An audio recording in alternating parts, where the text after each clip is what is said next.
Hello everyone.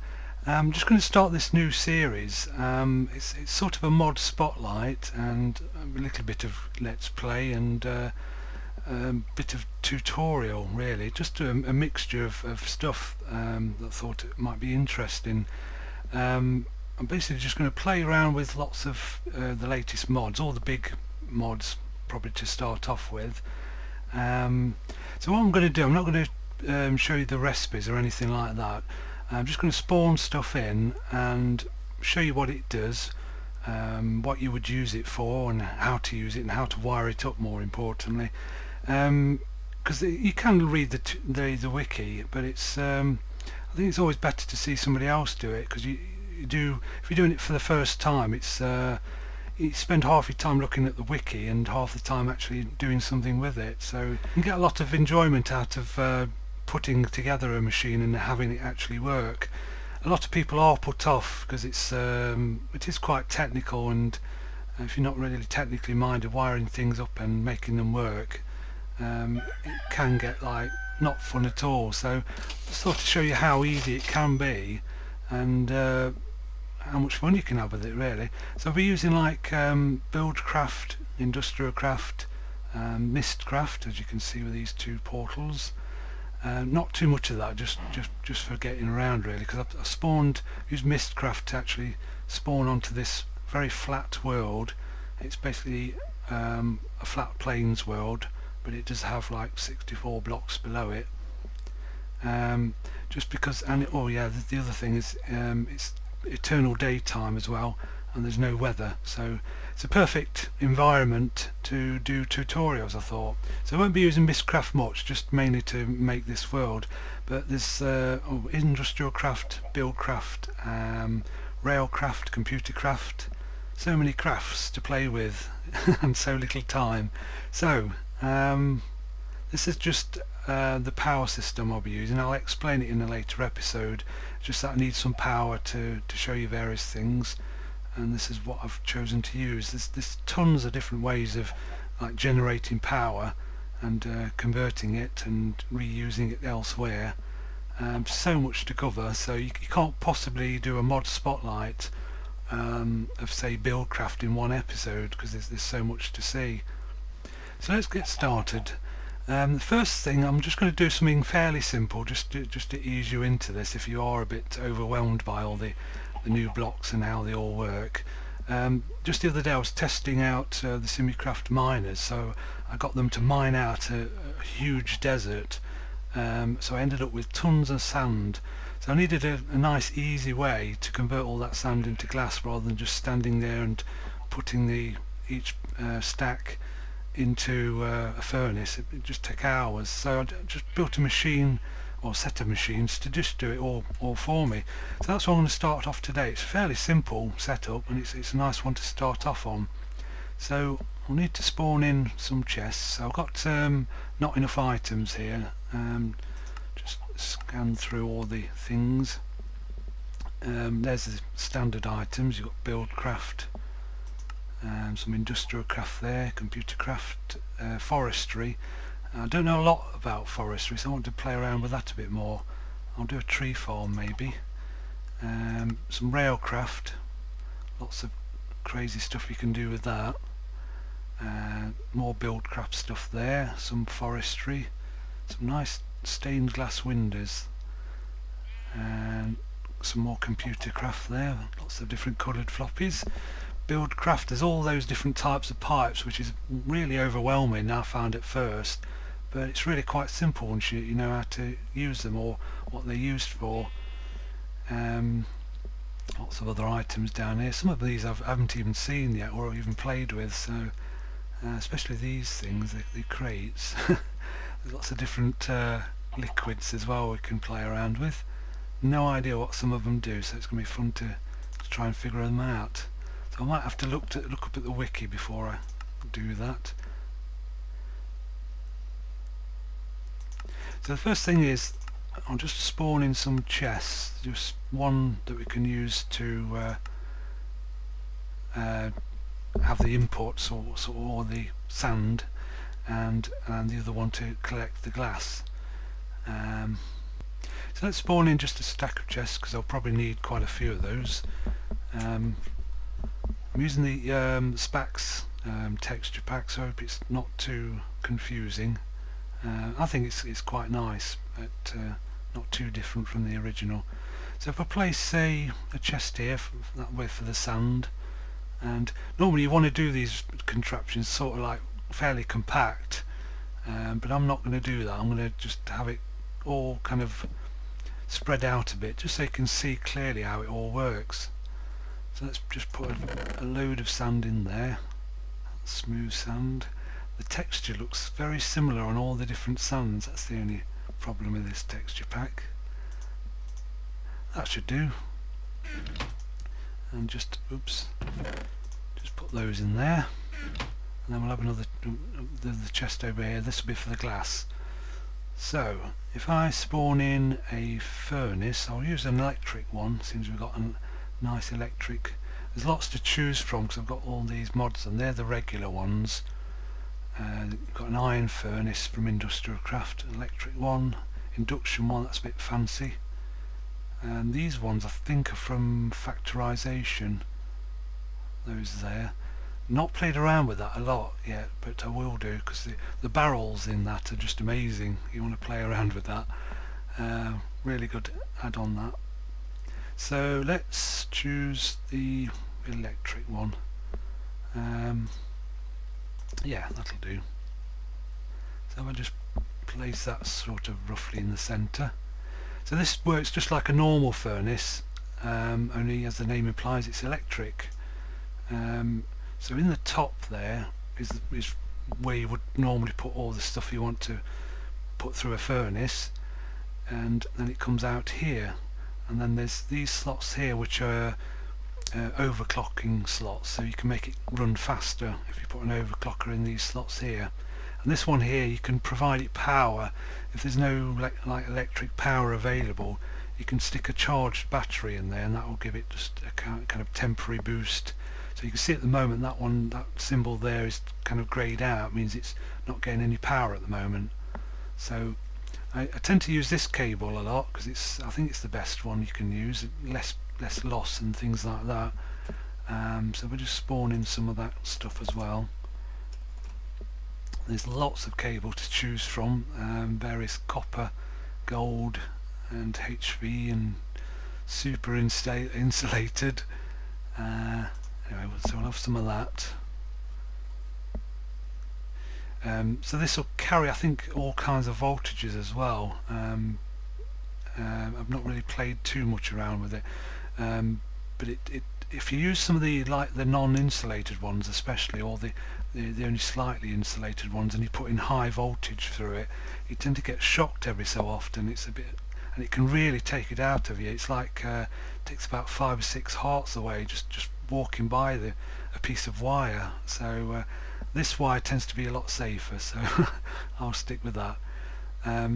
So this setup here is, I'll just explain this actually. These are just solar panels, and because we're on a daytime only planet, they're getting sun all the time. They're all fed into this box here called MFSU. Can't remember what it stands for at the moment, but it's like the ultimate in battery storage. So if I right click on that, you can see it charging up, and it really holds a lot of power. It'll be charging like for several days and still not fill it. So it's the best one you can get. There's a couple of others below this, so you sort of work your way up to it if you're playing not cheating mode. But yeah, it's just think of it as just a big battery. Stores all the power, so even at night you can draw power from this block. But it's high voltage, this is, and most of the machines will run on low voltage, so you have to kind of step it down a little bit. So that's what this box does here. This converts it down to medium voltage. Now I'm not sure if there's any machines that use medium voltage at the moment. I think they may be added soon, or there might be just one somewhere that I haven't found yet. So you don't really want to do anything with that. You want to step it down to low voltage. Now you can see on the backs here as well, you've got 3 kind of circles, and then 1 circle on the other sides. The three represent the input, so you can see it's coming in from the big battery thing, the MFSU, and going into the input of the medium voltage, and all these are all outputs. You can use any side of these, and that goes into the three circles of that one, the input, and then again all these single ones are outputs of low voltage, so we need to pull power off here to wire it up to all the machines. So that's what I'll do now. Just take a cable, some Sim-U-Kraft message there. Where do we want it?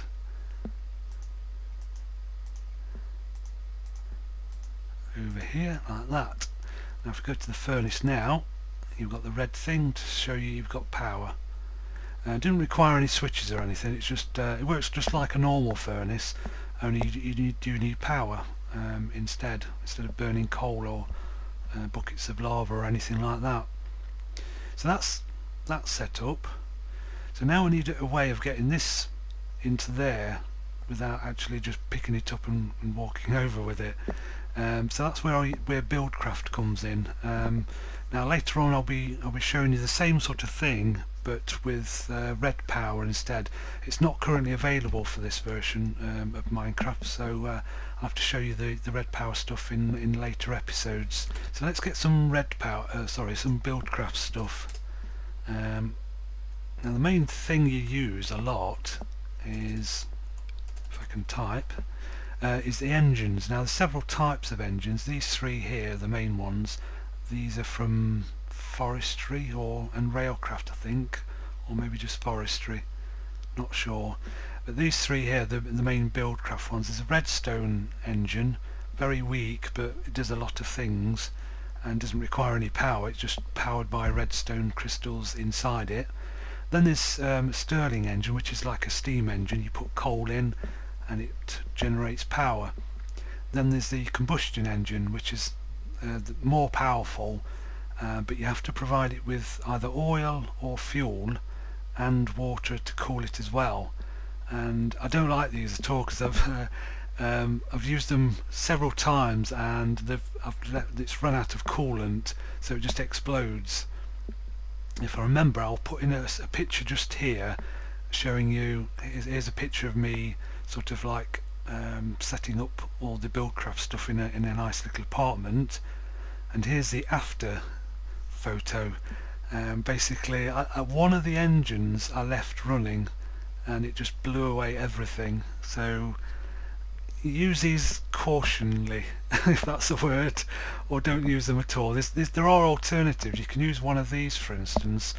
I think that's a Forestry engine. It converts industrial craft power into Buildcraft power, but it doesn't explode, so that's always a nice one to use. I tend to use those rather than those, and very rarely steam.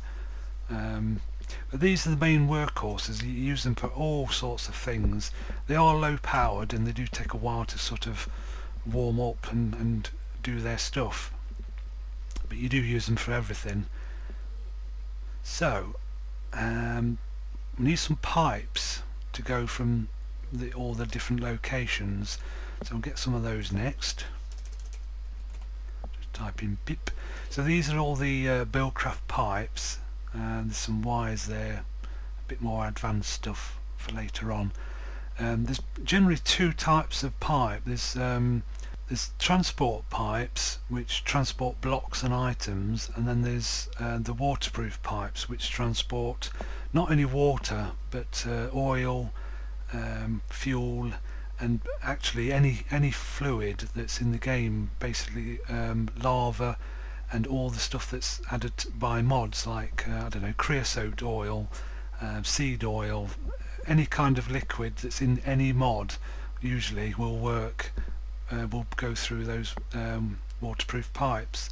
So they're quite good. They're easy to make as well. They're basically a transport pipe with a bit of green stuff added to it, and that's made with cactus. So it's quite easy to do. Now there's also, as well as those two types of pipe, then cut up into lots of different types. They're made from iron, wood and cobblestone and things like that, but it's not so they look pretty and they have a nicer colour or anything. It's they do different things. They have different properties. So normally, for more than likely for everything, you'd use cobblestone and probably stone as well. The difference between those two is they don't connect up with each other, so you can run them side by side if you're in a tight space and you want to get two lots of things moving. And the other type, wooden transport, these are, you only use like one of these every so often. What they do it will suck out of a chest or any kind of other infantry. So you can use it to suck out of a furnace or a chest or an ender chest or anything that has an infantry. It will suck out of. It won't put into anything. You don't need anything to put into a chest other than just the regular cobblestone or whatever you want to use. It only sucks out. So there's that one as well. The diamond one is kind of like a splitter. It splits it off into multiple ways. I'll be showing you that in a later episode because it's really useful. The obsidian one I've not really used a lot. It basically sucks things up, so if you drop a load of items on the floor, that will suck things up and take them on the way somewhere. So just for this particular contraption, very simple. We only need some wood and some cobblestone transport ones, and let me just move these things out. Probably only need one, maybe two wooden ones. Right, so what you do, it's hard to see on this one as well, is it being black on black. So the first one you want to do, you want to suck it out of this chest, so you need a wooden pipe to do that. So place that down. Now you'll notice on this side it's clear and this side it's kind of filled in. You can use a wrench to flip that over. What it means is anything inside it will flow that way towards the clear side. So that's exactly what we want. We want it to come out of here and towards the clear side. So if you want it the other way around, you get a Buildcraft wrench. I'll just show you that actually, because if you type in wrench and you've got lots of mods installed, this is what you get: wrench, wrench, electric wrench and wrench. So if you're new to mods, you think, well, which one do I need? So that one is the Buildcraft one, that one is the ComputerCraft one, and that one is ComputerCraft as well, but it's electric, so you just charge it up and it lasts forever. That one I think is Forestry. I'm not sure on that though. Not used that one yet. So we want a Buildcraft one, and so I'm just spawning 64 of those. Probably only need one actually. So I'll just show you actually if it will do it while I'm... No, it won't do it yet. It's I think it has to be connected with something, but that's the right way around anyway, so I'll leave it. So now I'm going to use some cobblestone piping, and you can use that go all the way in. Now the thing of what I've done there is wrong, because if you have a look at the electric furnace, you put the stuff you want to make, well, to furnace, to smelt, that's the word, into the top.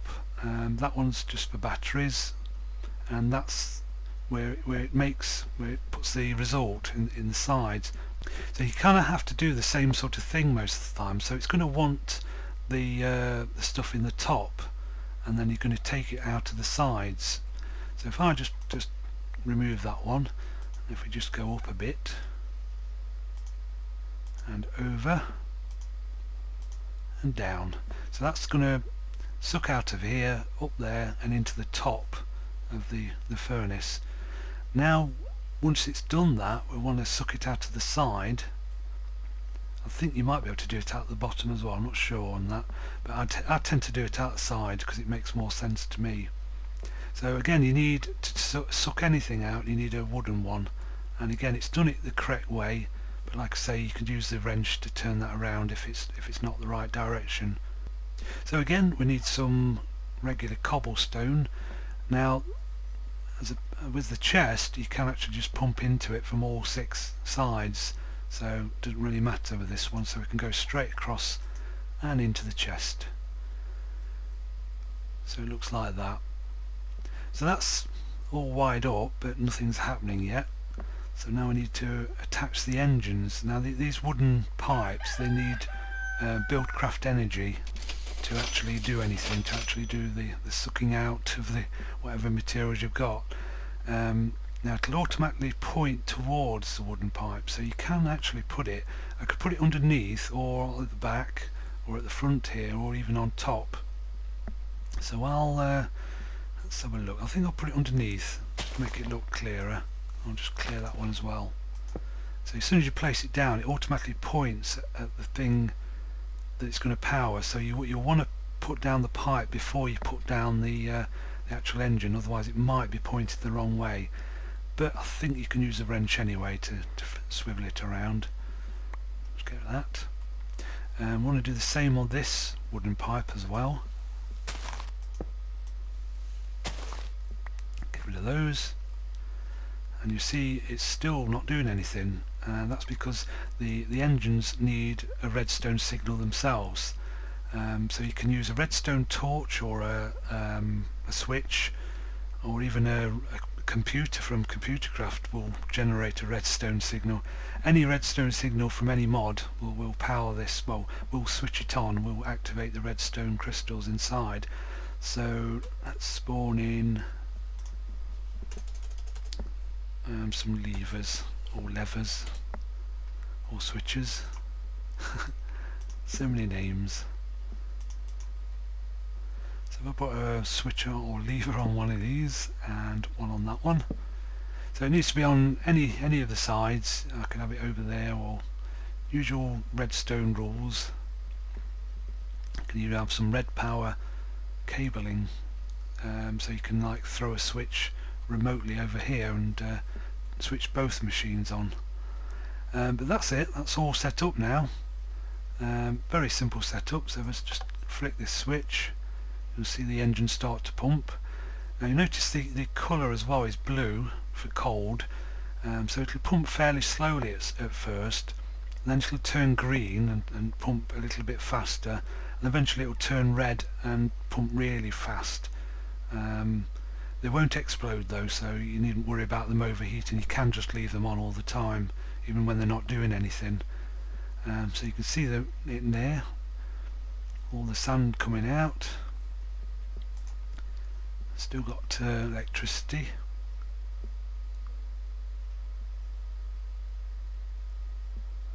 That's the first one going in. You can see the animation changes to red. You can see it's cooking it. And there's the glass. Now we can turn this one on. That starts pumping, and that will start sucking the glass out and throw it all the way over there. So fairly simple setup. This is something that you do over and over again, and probably do it a bit more compact than that, but I wanted to spread it out and just so you can clearly see how simple this machinery is once you know how to use it. And there you go, the glass gets put in there. So you can just leave that running 24 hours a day and not worry about it exploding or anything.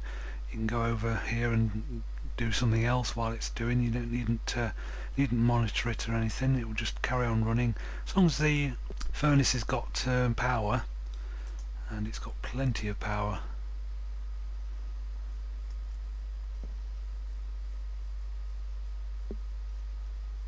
So that's it for this episode. I hope you enjoyed that. I hope you found it useful and informative. Join me for the second episode, where I'll be just taking up a step more and doing some ore processing with a macerator and a furnace and lots more piping.